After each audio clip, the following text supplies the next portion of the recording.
It's that time of month again. First impressions. Can't believe we're on our second one already. This is Roommates of Poongduck 304. I'm not sure. So let's go with first impressions, or shall we say, when JLC is wrong. They're roommates. My thinking is one's going to move in, and that's where the issues start because it's two different people living together. It's adjusting yourself to this new person in your personal space. So I imagine conflict. But because it's 8 episodes, they'll fast forward a lot of that. I've noticed as well, another impression is that these episodes, bar the first two, are over 30 minutes. One of them's almost 40 minutes. So I think that's a really good time amount given for an episode. Maybe not episode count wise, but episodes that are 30 minutes, you can pack in a lot. I have no clue, like, what their jobs are. I can't even think. Maybe advertisement. There's usually an office. It's usually office work. When is it not? And I think these are the two actors from Kissable Lips. I never watched it yet. So I don't know what kind of chemistry they have. But I have seen the image, and the one with the darker hair played the vampire in Kissable Lips and has a perfect, like, his look is just perfect for kind of gothic, somber. I don't know, he just looks really perfect for that type of role in his looks. There is a special episode, but this is episode one. So we're actually watching the show, not the special episode where they're watching the first two episodes. I skimmed it, and that's all I saw, and then I'm on to this. I'm expecting brightness to this, if that makes sense. I've said before, the Korean shows generally, well, BL ones, have a lightness to them when they're filming, even in their dark moments.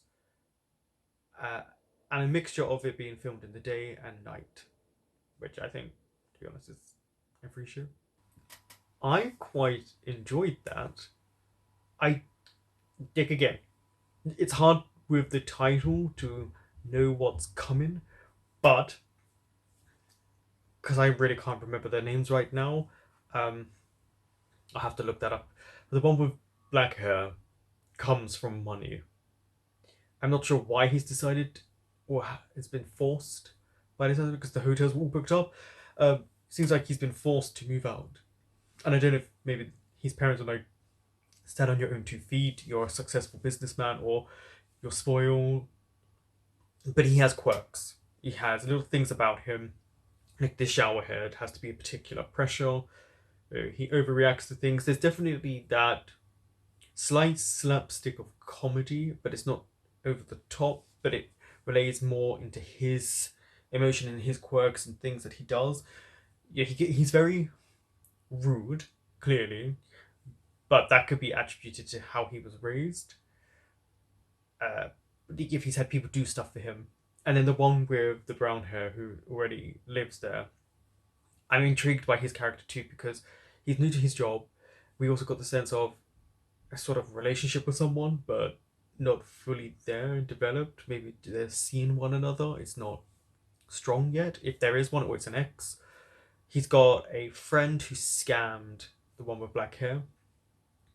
And yeah, Holland's character, that's not a friend.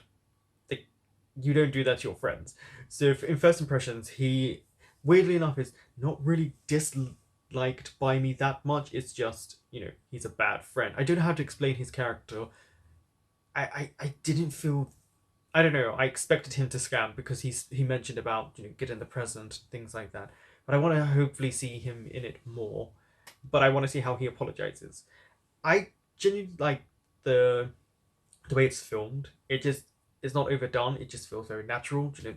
Like very particular cameras that they use. There's still again brightness to it, but it's not oversaturated too. Like it's not too bright, and they're interesting characters. I feel like because they're going to be working together and living together, they'll get to know one another. But obviously there's mistrust between them.